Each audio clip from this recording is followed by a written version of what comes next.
Me llamo Elena Rivera y hoy cargo el peso de 84 primaveras sobre mis hombros y el polvo de San Miguel de Allende en mi cabello. No es el tipo de polvo que se limpia fácilmente con una escoba, ¿entiendes? Es ese que se incrusta en el alma, que marca cada surco de arruga como si fueran los anillos de un árbol viejo, contando una historia que insiste en no sanar. Mi rostro puede parecer cansado para quienes me ven en la plaza, acomodando las flores marchitas en mi pequeña banca, pero detrás de estos ojos, que ya vieron salir y ponerse el sol por más de 8 décadas, existe un mar tormentoso de recuerdos. Muchos piensan que, a mi edad, la vida ya se ha calmado, que las pasiones se han desvanecido, que las grandes tragedias se volvieron ecos distantes, ahogados por el tiempo.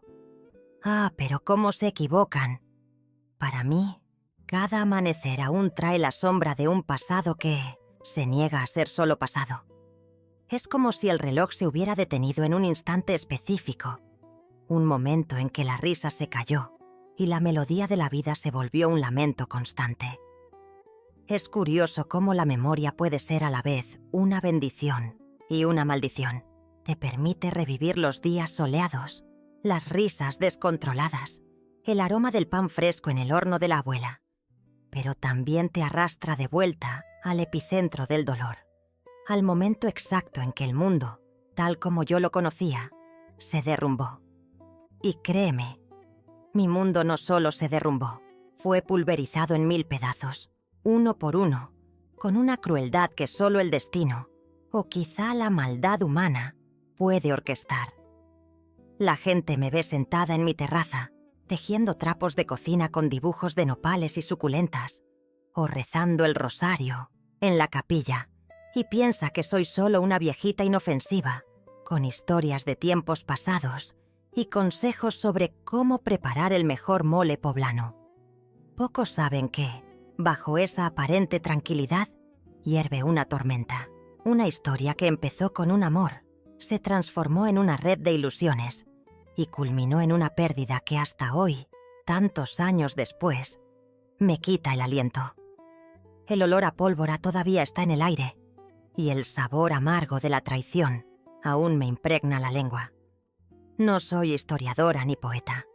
Soy simplemente una mujer, envejecida por el tiempo y las tempestades de la vida, que lleva una herida abierta que late con cada recuerdo, con cada nombre pronunciado en voz baja. No busco lástima ni comprensión. Solo siento que, antes de que el tiempo me lleve por completo, esta historia necesita ser contada. Necesita salir de mí, como un grito ahogado por décadas, para que, tal vez, alguien pueda entender la profundidad de un dolor que jamás encontró consuelo. Porque mira, el amor, cuando se convierte en veneno, tiene el poder de corroer no solo el corazón, sino toda la existencia de una persona, dejando tras de sí solo escombros y la sombra de lo que alguna vez fuimos. Y mi amor, mi amor se convirtió en el arma más cruel, manejada por las manos de quien menos esperaba. Aquella que debía ser mi aliada, mi confidente, se volvió la forja de mi ruina. Sé lo que debes estar pensando. ¿Otra historia de vieja? ¿Qué puede ser tan terrible que todavía la atormente después de tantos años? Pero déjame decirte, el dolor de la pérdida, cuando está arraigado en la traición, no sigue el mismo curso que otros dolores. No sana, se incrusta, se ramifica y con cada memoria encuentra un nuevo nervio para pellizcar, una nueva arteria para apretar. Es un dolor que envejece contigo, que se vuelve parte intrínseca de quien eres. Como la sombra de un árbol viejo que se alarga y se deforma con el sol poniente, mi tragedia se volvió parte inseparable de mi identidad. Soy Elena Rivera, y esta es la historia de cómo el matrimonio de mi hermana no solo me robó lo que más amaba, sino que también me robó a mí misma, dejándome a merced de una soledad que ni la muerte se atrevió a romper. Pero antes de adentrarme en los abismos de mi memoria, Necesito que entiendas el escenario. El paraíso perdido, donde todo comenzó a derrumbarse, pedazo a pedazo. Era un lugar de risas, de cantos, de un día a día que, en su sencillez, parecía inquebrantable.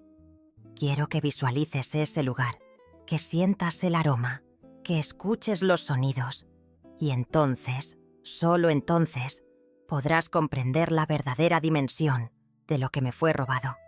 Y tal vez, solo tal vez, la gravedad de una promesa rota resuene en tu propia alma, porque a veces el peor de los infiernos no está en las llamas del más allá, sino en la tierra, disfrazado de amor y familia, esperando el momento justo para devorar todo lo que valoras.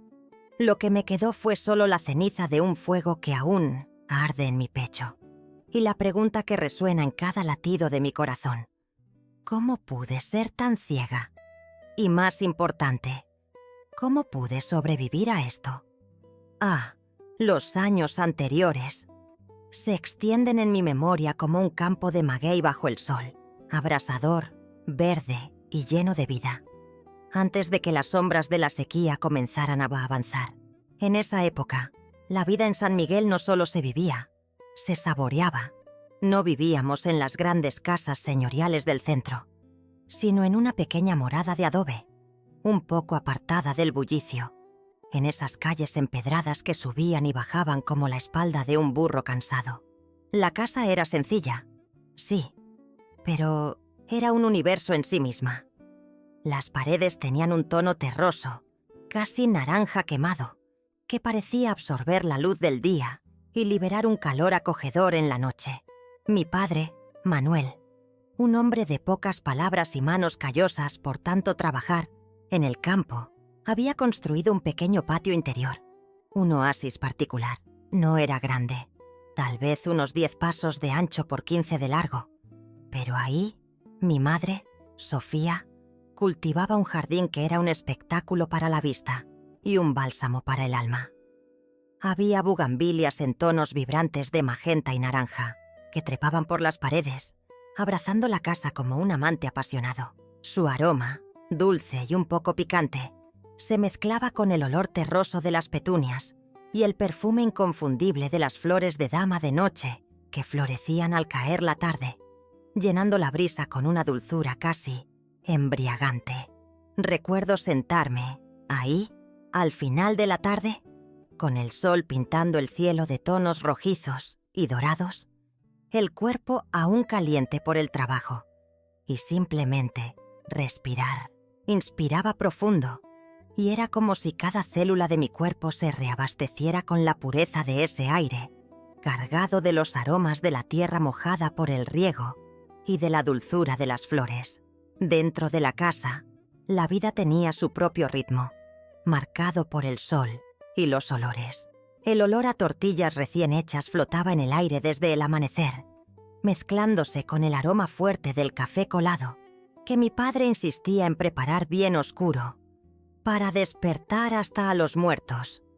Decía, con su sonrisa tímida, la cocina era el corazón del hogar. Un espacio modesto con una estufa de leña que siempre mantenía un fuego bajo, irradiando un calor constante que calentaba no solo el ambiente, sino también nuestras almas. Las paredes estaban adornadas con platos de barro coloridos y cucharas de madera que mi madre usaba desde hacía décadas, cada una con su propia historia.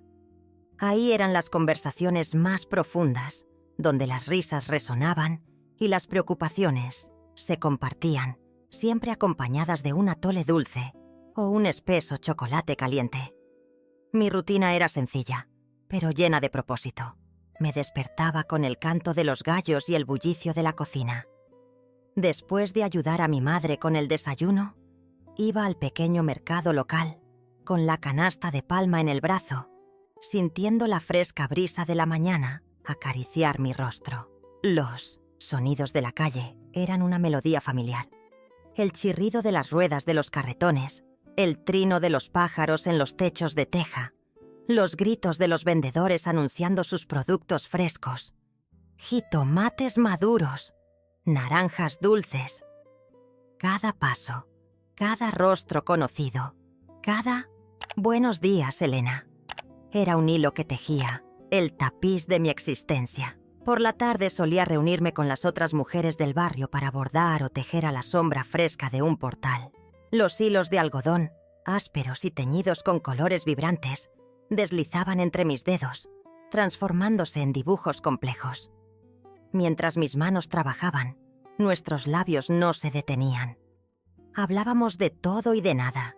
Las cosechas, los matrimonios, los chismes del pueblo, las nuevas recetas.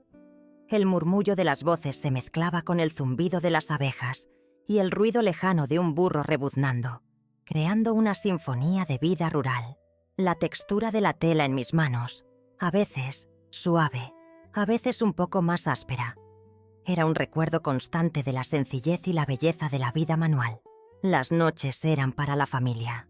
Después de la cena, que generalmente consistía en frijoles, arroz, tortillas y algún guisado sabroso, nos reuníamos en el patio. Bajo un cielo estrellado tan denso que parecía que podíamos tocar las estrellas, mi padre tocaba su viejo violón, las cuerdas ya gastadas, pero que aún producían melodías conmovedoras. Cantaba canciones antiguas, sobre amores perdidos y paisajes lejanos, y nosotros, mi madre, mi hermana Sofía, sí, igual que mi madre, una tradición familiar, y yo, tarareábamos juntos, voces desafinadas pero llenas de alegría. El aroma del copal que mi madre encendía para alejar a los malos espíritus se mezclaba con el dulce y suave perfume del jazmín que florecía en la pared trasera. La temperatura del aire bajaba suavemente y el frío acogedor de la noche nos hacía buscar el calor unos de otros. Esa era mi vida. Un cuadro pintado con los colores de la sencillez, la conexión y una paz que jamás imaginé que podría romperse. Tenía una familia unida, un hogar lleno de calor, una rutina que me anclaba y la certeza de que la felicidad, en su forma más pura, se hacía con esos pequeños momentos, esas sensaciones diarias que se acumulaban y formaban una fortaleza inquebrantable. Nunca se me pasó por la cabeza que algo tan bello y aparentemente sólido podría ser tan frágil. Tenía tanto que perder, sin siquiera saber que estaba en riesgo. La vida era como un río manso que corría sin sobresaltos, y yo me dejaba llevar por la corriente, sin prever que más adelante había una cascada traicionera que me arrastraría a un abismo. Pero antes de que esa corriente cambiara, necesito que conozcas a las personas que habitaban ese pequeño paraíso mío. Las piezas de ese rompecabezas que, en breve, se convertirían en fragmentos esparcidos por el dolor y la desilusión. Eran mi mundo, mi ancla. Y uno de ellos se convertiría en la herramienta misma de mi ruina. Cada persona en ese pequeño universo mío no era solo un nombre. Era un color vibrante en mi cuadro, una nota en mi melodía diaria. Eran almas que se entrelazaban con la mía, formando lazos que yo creía inquebrantables. Primero, mi padre, Manuel. Mi papá. Él era la roca, la montaña silenciosa que sabía que nunca me dejaría caer. Manuel no era hombre de grandes discursos, ni demostraciones efusivas de cariño. Su amor se manifestaba en pequeños gestos, en cómo acomodaba mi cabello cuando estaba distraída, o cuando se sentaba en la puerta del cuarto por la noche, solo para asegurarse de que estaba bien antes de dormir. Tenía manos grandes y callosas, marcadas por el sol y el trabajo en la tierra, pero que eran increíblemente gentiles cuando me sujetaban. Sus ojos, de un castaño profundo, parecían cargar la sabiduría de generaciones, y cuando me miraba, sentía que veía a través de cualquier velo, directo a mi alma. Recuerdo su manera de silbar bajito cuando estaba concentrado en arreglar algo, un silbido desafinado, pero que para mí era la canción más hermosa. Tenía una costumbre peculiar de mordisquear las uñas del pulgar cuando estaba preocupado, una señal de ansiedad que solo nosotros, la familia, notábamos. Él era mi puerto seguro. Fue quien me enseñó sobre la dignidad del trabajo, la importancia de la palabra dada y el valor de mantener los pies firmes en la tierra. Nunca imaginé que vería el día en que la fuerza de Manuel sería puesta a prueba de manera tan brutal, al punto de amenazar con romper hasta su imponente estatura. Mi madre, Sofía, era el sol que nos calentaba a todos. Su nombre lo decía todo: sabiduría y luz. Ella era la melodía constante del hogar, con su risa fácil y contagiosa, que llenaba cada rincón como el aroma del pan recién salido del horno. Tenía el cabello largo y oscuro, siempre trenzado con listones coloridos, y ojos vivos, llenos de una curiosidad infantil que nunca la abandonó, incluso con el tiempo. Sofía era la matriarca en el sentido más puro. Su aroma era el del pan, fresco y hierbas secas, un olor que me daba consuelo inmediato. Siempre que estaba nerviosa o pensativa, pasaba la mano por el delantal, como si alisara sus pensamientos. Canturreaba canciones de cuna mientras cocinaba, incluso sin bebé cerca. Era su forma de mantener la casa viva. Nos contaba historias de los antepasados, nos enseñaba recetas y nos recordaba la importancia de la fe y la comunidad. Mi madre era resiliencia hecha mujer. Pensar en cómo la vida pondría a prueba esa fuerza todavía me revuelve el estómago. Y luego estaba mi hermana, Sofía, la Sophie. Ah, Sophie. Ella era lo opuesto a mí en muchos aspectos, y quizás por eso éramos inseparables. Yo era la mayor, la mesurada. Ella era la chispa, el huracán. Sophie tenía una risa suelta y estridente, ojos almendrados siempre atentos al mundo alrededor. Era hermosa, morena aceitunada, con rizos que caían en ondas sobre sus hombros. Hablaba con las manos, con pasión, con prisa. Tenía la costumbre tonta de mordisquear la punta de los lápices cuando estaba aburrida. Era mi sombra, mi confidente, mi extensión. Compartíamos cuarto, juguetes, miedos, sueños. Ella era mi luz, mi alegría, la parte espontánea de mí que nunca tuve. Le confiaba mi corazón más puro. Jamás imaginé que justamente ese lazo sería la ruptura más dolorosa de todas. Y estaba Miguel, nuestro vecino, pero mucho más que eso. Crecimos juntos. Yo, Sophie y él. Los mismos juegos, las mismas travesuras, los mismos veranos. Miguel era algunos años mayor. Tenía el cabello rebelde, una sonrisa con hoyuelos y ojos verdes como el follaje nuevo del maíz. Torpe, divertido, dulce. Tenía la costumbre de rascarse la nuca cuando estaba avergonzado y siempre carraspeaba antes de decir algo serio. Era mi amigo, mi pilar, mi ancla silenciosa. Recuerdo cuando me ayudó a subir al árbol de la plaza, cómo me sostuvo firme para que no me cayera. Yo lo veía como un hermano, y quizás él veía más de lo que yo, pero para mí, él era solo Miguel. Parte del paisaje seguro que era mi mundo. Esa era mi gente, las raíces de mi alma, mi suelo. Vivía rodeada de afecto, de confianza, de verdades absolutas. No había lugar para la malicia, para la traición, para el dolor profundo. Los amaba con una pureza que solo el amor sin cicatrices permite. Y es justamente esa pureza la que me hace revisar todo con tanto detalle. Busco, hasta hoy, el momento exacto en que apareció la grieta. El primer sonido desafinado en nuestra orquesta. El primer hilo jalado del tapiz. Porque las señales estaban ahí, sutiles, sí, casi invisibles, pero estaban. Fue justamente cuando yo estaba más encantada con la belleza del todo que el destino, o alguien con las manos que más amaba, comenzó a deshacer, hilo a hilo, el tejido de mi vida.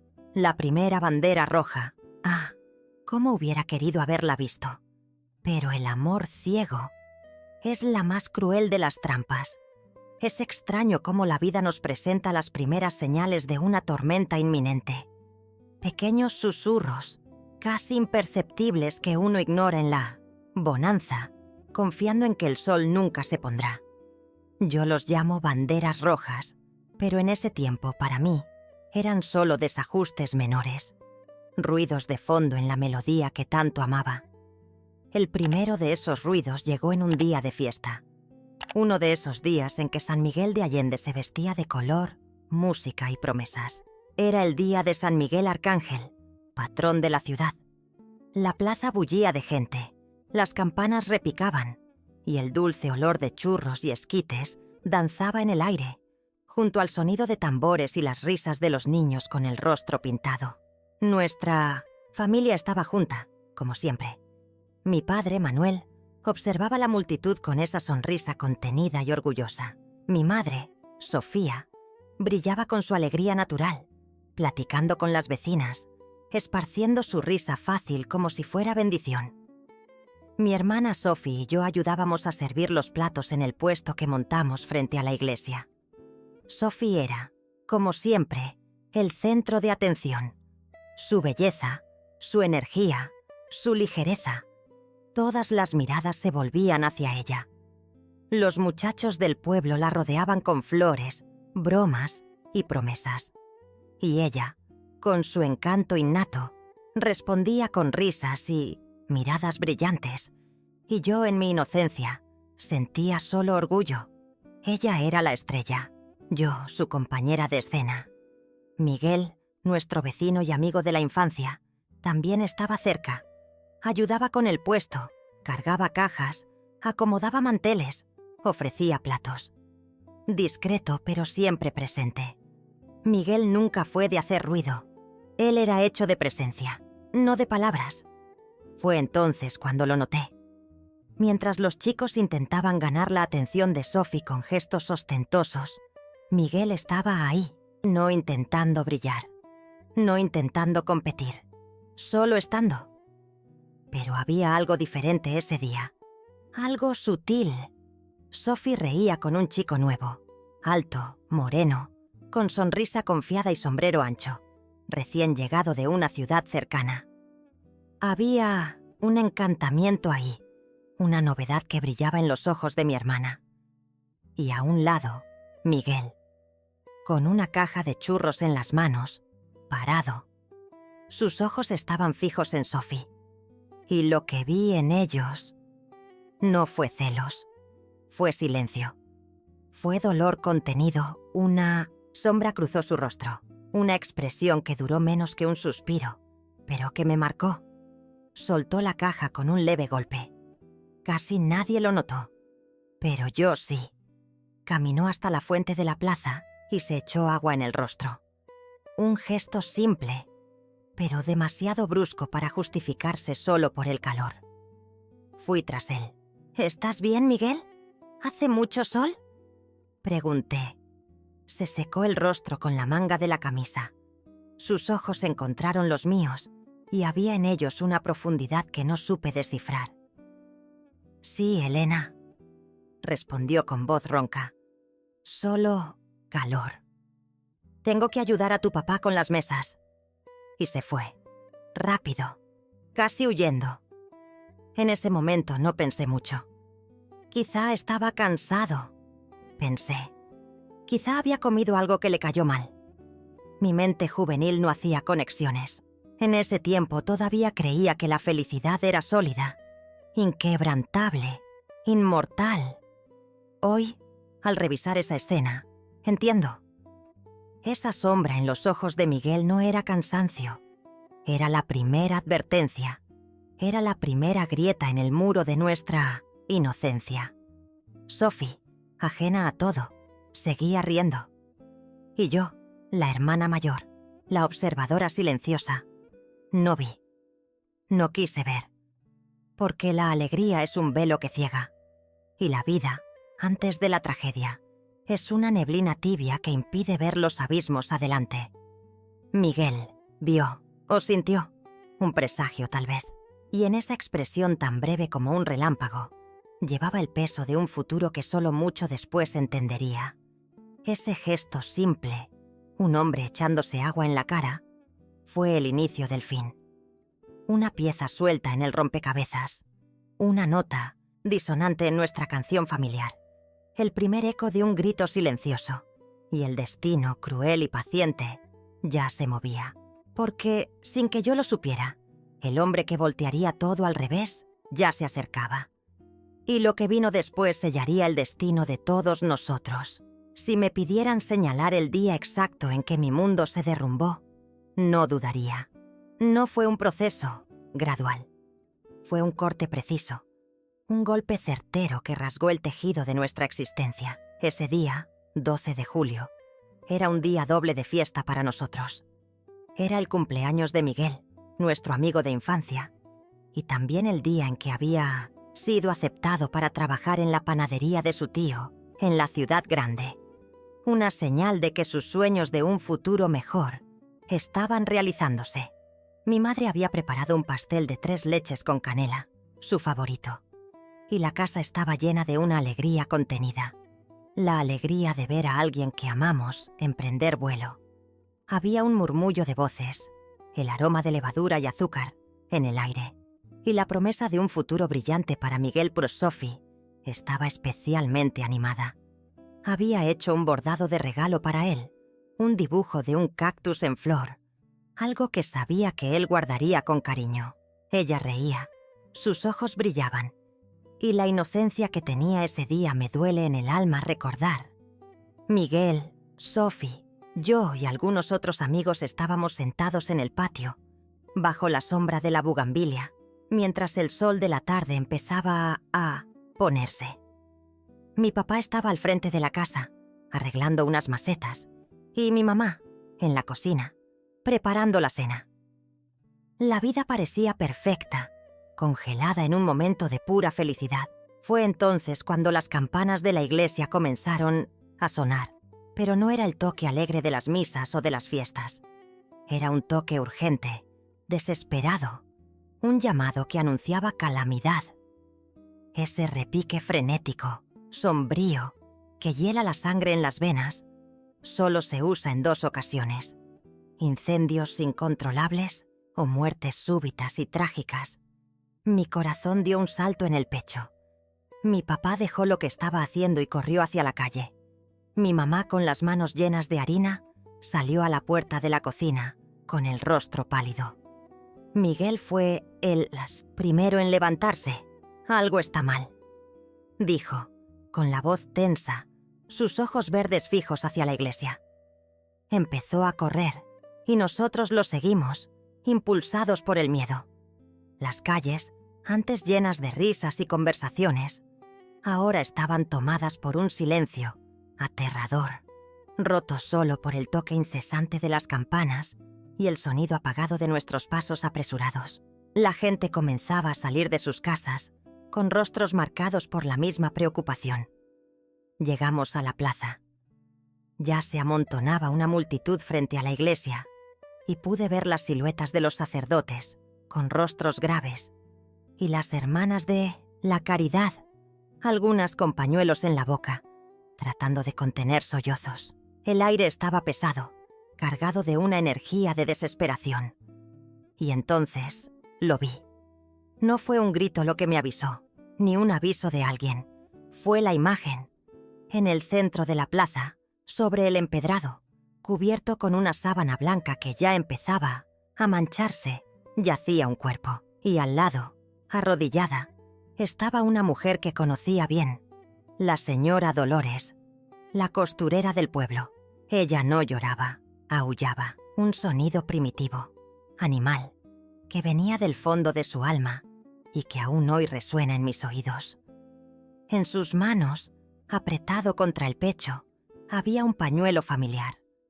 Un pañuelo con las letras JL bordadas, el mismo que había visto muchas veces con el hijo de ella, Javier León. El Javier, su hijo, el muchacho alto y moreno con el sombrero grande, que coqueteaba con Sophie en la fiesta del santo patrón, el que acababa de llegar al pueblo. Lo había visto alguna que otra vez con Sophie, intercambiando miradas y sonrisas, nada más. Pero la madre de él, Dolores, era mi amiga.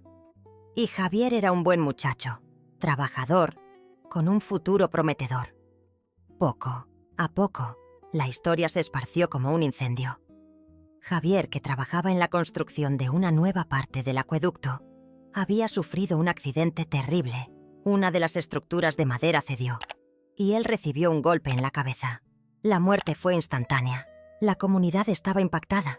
Javier era joven, lleno de vida, y su muerte, tan súbita y brutal, lanzaba una sombra sobre todos nosotros. Recuerdo el olor a polvo y sangre que parecía flotar en el aire, incluso desde lejos. Recuerdo el silencio que siguió al llanto de Dolores. Un silencio tan denso que parecía llenar cada rincón de la plaza. Miguel se arrodilló junto a Dolores, intentando consolarla, su voz grave susurrando palabras de aliento. Mi papá, con los hombros caídos, se quitó el sombrero en señal de respeto. Mi mamá, Sofía, con la mano en la boca, derramaba lágrimas silenciosas. ¿Y Sophie? Sophie no lloraba, no gritaba, estaba petrificada. Sus ojos, antes llenos de vida, ahora estaban fijos en la sábana blanca, con una intensidad que me asustó. Su cuerpo temblaba incontrolablemente, un temblor que sentí al tocarle el brazo. Estaba helada, a pesar del calor de la tarde. La llamé. «¿Sophie? ¿Estás bien?» Pero no respondió. Solo me miró con una mirada de terror absoluto. Un terror que no era solo por la tragedia ajena. Era algo más profundo, más personal. Entonces se desmayó. El impacto de la caída fue suave, porque Miguel la sostuvo antes de que tocara el suelo. La cargó en brazos y la llevó a casa, con mi papá abriéndole paso entre la multitud. Mientras la llevaba, pude ver el rostro de Sophie, lívido y sudoroso, y la sombra de su propio secreto parecía flotar sobre ella. En ese momento, no entendí por qué tanto choque. No podía conectar los puntos. ¿Por qué la muerte de Javier, un conocido pero no un amigo íntimo de Sophie, la afectaba tanto como para hacerla perder el conocimiento? La vi interactuar con él algunas veces, sonrisas y miradas, pero nada que justificara tal reacción. Ese desmayo fue la segunda bandera roja, mucho más grande y estridente que la primera. Era la melodía principal de la tragedia, comenzando a sonar de forma aterradora. Fue el primer pedazo de mi mundo que se rompía, un presagio de que el amor y la muerte, de maneras que yo no podía imaginar, estaban por entrelazarse de forma irreversible en mi vida. Lo que no sabía era que ese cuerpo bajo la sábana blanca no sería la única pérdida que enfrentaría ese año, y que la verdadera tragedia de mi vida apenas comenzaba a desplegarse, con mi propia hermana en el centro de una pesadilla que aún me persigue, y la revelación que vendría, después de que Sophie despertara, sería el golpe final, la grieta, que se transformaría en abismo. Cuando Sophie finalmente despertó, horas después, la fiebre la consumía. Sus ojos, que antes brillaban con la vivacidad de una mariposa, estaban opacos, y su cuerpo pequeño temblaba bajo las cobijas que mi madre había echado apresuradamente sobre ella. El médico del pueblo, el doctor Ernesto, un hombre viejo y bondadoso, hizo lo que pudo, pero dijo que el dolor de ella no era solo del cuerpo, era del alma, y tenía razón. La verdad, cuando finalmente salió a la luz, no fue susurrada, sino gritada, con la voz entrecortada de Sophie y el desespero de mi madre. Sophie estaba esperando un hijo, y el padre era Javier. El mundo dio vueltas. No fue un giro lento, fue un torbellino. La noticia, en sí misma, ya era un choque para una familia como la nuestra, tan apegada a las tradiciones y al honor. Pero el hecho de que Javier hubiera muerto, llevándose consigo la posibilidad de un matrimonio que pudiera legitimar la situación, convirtió el choque en una catástrofe. Mi madre se derrumbó en llanto. Mi padre se encerró en un silencio pétreo. Y yo sentí un frío en la columna que nunca me abandonó. El futuro, que antes parecía un campo abierto de posibilidades, ahora era un callejón sin salida. La caída no fue inmediata, pero sí inevitable. En los días que siguieron a la muerte de Javier y a la revelación de Sophie, la casa, que antes resonaba con risas y conversaciones, se convirtió en un templo de duelo y vergüenza. El aroma del café fresco fue sustituido por el olor persistente del incienso y de las flores marchitas de los velorios que se extendían por el vecindario. Un recordatorio constante de la muerte que nos acechaba. Las ventanas que antes permanecían abiertas para la brisa quedaron cerradas, como queriendo sellar el aire sofocante de nuestra desgracia. La luz del sol, tan abundante en San Miguel, parecía ya no poder penetrar las persianas, dejando la casa en una penumbra constante, reflejo de nuestro estado de ánimo. Sophie, antes llena de vida, se consumía día a día. No comía, no hablaba, pasaba horas mirando al vacío, con los ojos rojos e hinchados. Intentaba acercarme, ofrecer consuelo, pero ella se cerraba, como una flor que se recoge en la oscuridad.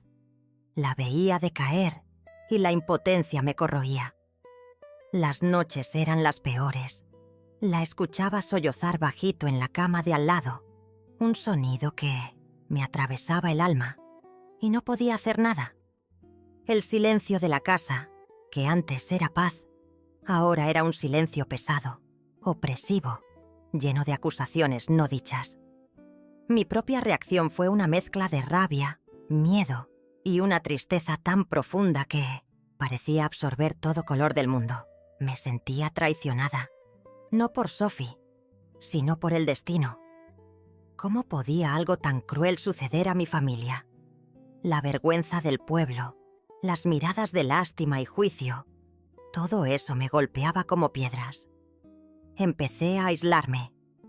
Dejé de ir al mercado, dejé de juntarme con las mujeres para bordar.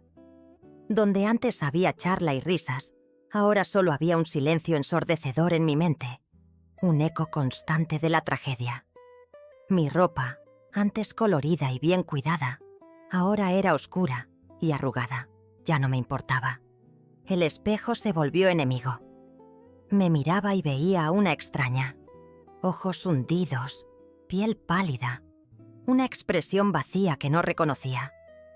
El olor de las flores del jardín de mi madre, que antes me traía alegría, ahora me parecía desagradable. Un recordatorio del paraíso perdido. Incluso el sonido familiar de las cigarras al anochecer, que antes me arrullaba, ahora sonaba como un lamento, un canto fúnebre. Me hundí en una rutina mecánica, vacía de propósito. Me levantaba, ayudaba a mi madre con las tareas esenciales, pero mi corazón y mente estaban lejos. Me sentaba en la veranda, pero no veía el sol. Sentía el viento, pero no percibía su caricia. Mis manos, que antes manejaban los hilos con destreza, ahora estaban inmóviles, temblando levemente. La comida no tenía sabor. El agua no apagaba la sed. Me sentía como un espectro vagando por una casa que antes estuvo llena de vida. Lo peor de todo era el aislamiento que sentíamos como familia. Los vecinos, que antes eran tan cercanos, ahora nos evitaban. Los susurros se esparcían como pólvora, y cada mirada era un juicio. Ya no éramos la familia unida y feliz. Éramos la familia de la vergüenza. Mi padre se cerró aún más. Su figura imponente ahora parecía disminuida por el dolor. Mi madre, antes el sol, ahora era una sombra de sí misma, con las canas asomándose más visiblemente cada día. Lo que antes nos unía, ahora nos separaba. Estábamos juntos bajo el mismo techo, pero perdidos en nuestros propios laberintos de sufrimiento. Me sentía atrapada en un pozo oscuro, con paredes lisas, sin nada a qué aferrarme. La esperanza se había esfumado, sustituida por una desesperación que parecía no tener fin. No veía la luz al final del túnel. Ni siquiera podía concebir que existiera un túnel. La vida antes de todo eso parecía un sueño lejano, un recuerdo borroso que apenas podía tocar. Y la única certeza que tenía era que nunca volveríamos a ser los mismos. Ese bebé, fruto de un amor secreto y de una muerte trágica, era la prueba viva de que la inocencia había muerto en nuestra casa y que el dolor, el dolor había llegado para quedarse, instalándose en cada rincón, en cada latido de nuestro corazón. Pero lo que no sabía era que ese bebé sería solo el comienzo de una espiral de sufrimiento, y que la verdadera personificación de mi ruina aún estaba por venir, bajo la forma de una sonrisa engañosa y una promesa que nunca debió hacerse. La casa se convirtió en una tumba de paredes de adobe. Los días se arrastraban, indistinguibles unos de otros, marcados solo por el silencio opresivo y los sollozos apagados de Sophie, que se consumía cada día que el bebé crecía dentro de ella. Yo misma estaba al borde del abismo. La tristeza me envolvía como un manto pesado, y la rabia, una rabia fría y sin rumbo, hervía bajo la superficie. Observaba a mi hermana, que casi no comía, que casi no hablaba, y pensaba, ¿cómo pudimos llegar a esto? ¿Cómo una familia tan unida, tan llena de luz, pudo ser engullida por tanta oscuridad? Una tarde, el sol de San Miguel, que antes me parecía tan acogedor, ahora me hería los ojos. Estaba sentada en la veranda, el tejido abandonado en mi regazo, la mirada perdida en el horizonte. El aroma de las damas de noche, que solía calmarme, ahora solo me traía el recuerdo de esas noches tranquilas, perdidas para siempre. El aire estaba pesado, no solo por la humedad de la temporada de lluvias que se acercaba, sino por la tristeza que exudaba de cada rendija de nuestra casa. Fue entonces cuando escuché la voz de Miguel. Venía a nuestra casa casi todos los días, trayendo provisiones o simplemente su presencia silenciosa. Era el único vínculo que aún nos unía al mundo exterior, el único que parecía no juzgarnos, solo estar ahí. Ese día se acercó, se sentó a mi lado, sin decir palabra. El silencio entre nosotros no era pesado, era un alivio, la única tregua que tenía de mi propia mente atormentada. Me ofreció un vaso de agua fresca. El agua descendió por mi garganta, helada, y por primera vez en semanas sentí un destello de algo que no era dolor. Miguel, con su manera habitual, sin mirarme directamente pero con una voz suave y firme, que parecía venir del fondo del alma, comenzó a hablar. Habló de la vida, de la implacable naturaleza del tiempo, de cómo cambian las estaciones y de cómo la esperanza, incluso en los inviernos más duros, siempre encuentra la forma de brotar. No me dio consejos, no me dijo qué hacer, solo narró, como contando una historia antigua, la historia de la misma vida. «Elena», dijo con la voz un poco más grave que de costumbre, «sé que el dolor es grande. Parece que el mundo se detuvo, ¿verdad? Que las cosas nunca volverán a ser iguales. Y, en parte, no lo serán. Pero la vida es como el río, no se detiene. Encuentra su camino, aunque tenga que desviarse, aunque tenga que erosionar la piedra más dura. Si nos negamos a seguir la corriente, nos ahogamos. Y Sophie te necesita, más que nunca». Sus palabras, tan simples y directas, tocaron algo profundo en mí. Me había ahogado en la autocompasión, en la desesperación, en la culpa. Estaba tan atrapada en mi propio dolor que olvidé el dolor más grande, el dolor de Sophie, que cargaba no solo el duelo, sino la vida dentro de ella. Lo que Miguel dijo me hizo verla con nuevos ojos, no como la fuente de nuestra vergüenza, sino como la víctima de una tragedia, y sobre todo como mi hermana, mi otra mitad. En ese instante, algo en mí se quebró, pero no fue una ruptura de desesperanza, fue una fractura de aceptación. Sentí una lágrima deslizarse por mi rostro, luego otra y otra, hasta que las compuertas se abrieron. Lloré como no lo hacía desde el día que supe la noticia de Javier. Un llanto que purificaba, que liberaba la rabia y el miedo que me asfixiaban. Miguel solo me dejó llorar, con su mano grande y callosa apoyada suavemente en mi hombro. La textura áspera de su camisa contra mi piel me devolvía a la realidad, a la presencia de la vida, de la amistad. Cuando las lágrimas cesaron, sentí un vacío, pero no era el vacío de la ausencia. Era el vacío que precede a un nuevo comienzo. El aire en la veranda pareció más ligero, y el sol que comenzaba a ponerse teñía el cielo de tonos anaranjados y morados.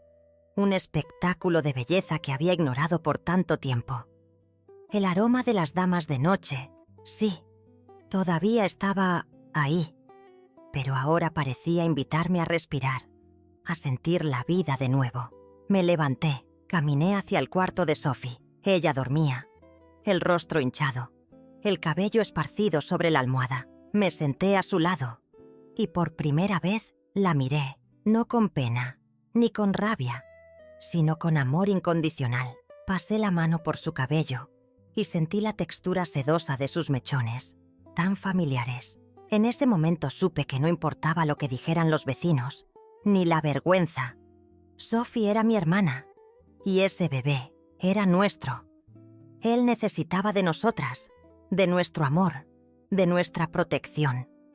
Fue ahí, esa tarde soleada, con el aroma dulce de las flores nocturnas y la sabiduría silenciosa de Miguel resonando en mi corazón, cuando decidí que no me hundiría, lucharía, levantaría a mi hermana.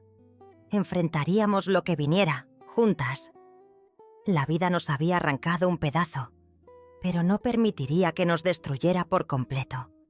Era una promesa hecha no solo a mí misma, sino a mi hermana y al pequeño ser que crecía dentro de ella.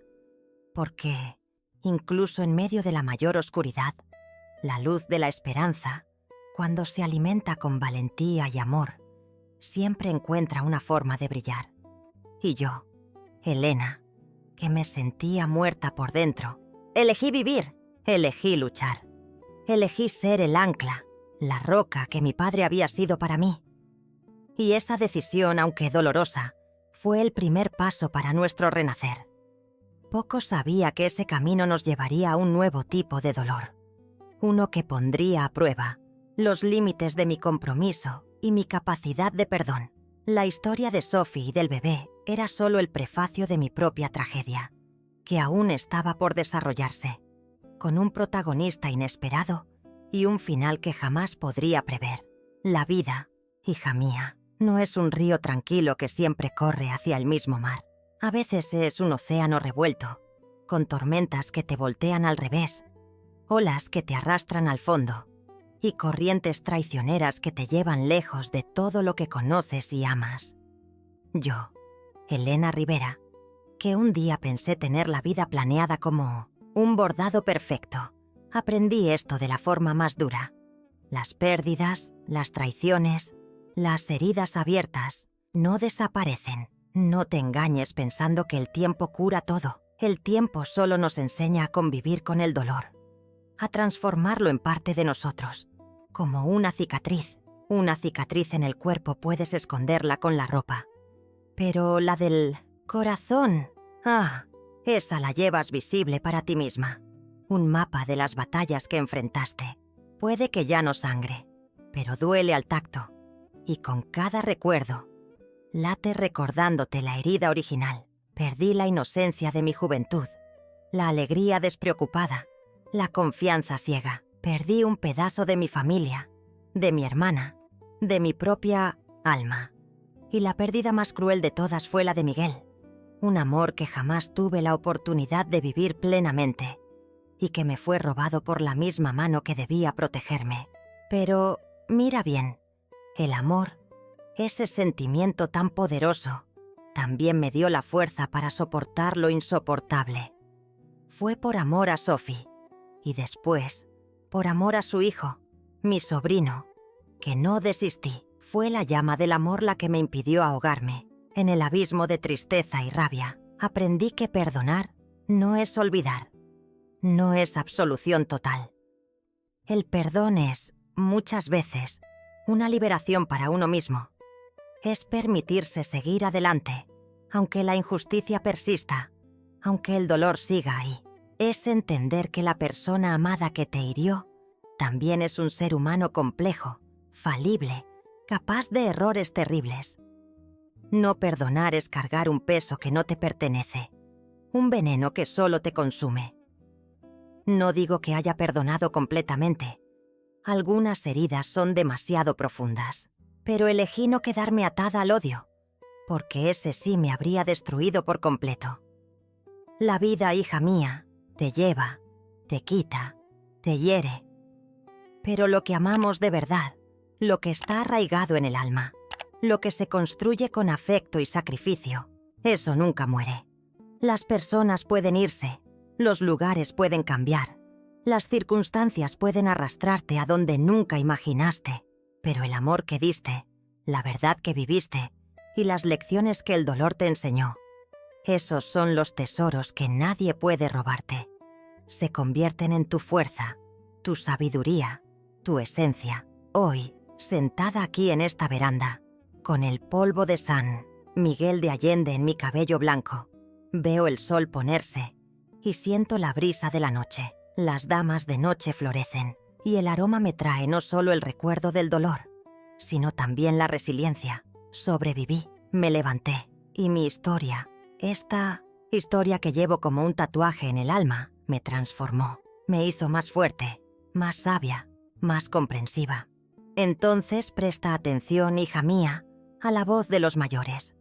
Escucha las historias, incluso las más dolorosas, porque en ellas está la verdad sobre la fragilidad de la felicidad y la indestructibilidad del espíritu humano. Y recuerda, la más grande de todas las batallas no es contra el enemigo afuera, sino contra la desesperanza que intenta robarte a ti misma. Y esa batalla, querida mía, es una que tienes que ganar todos los días, porque al final del día, lo que queda no es el dolor que sufriste, sino la fuerza que encontraste para seguir adelante, aunque el corazón esté hecho pedazos. Y créeme, esa es la única riqueza que realmente importa.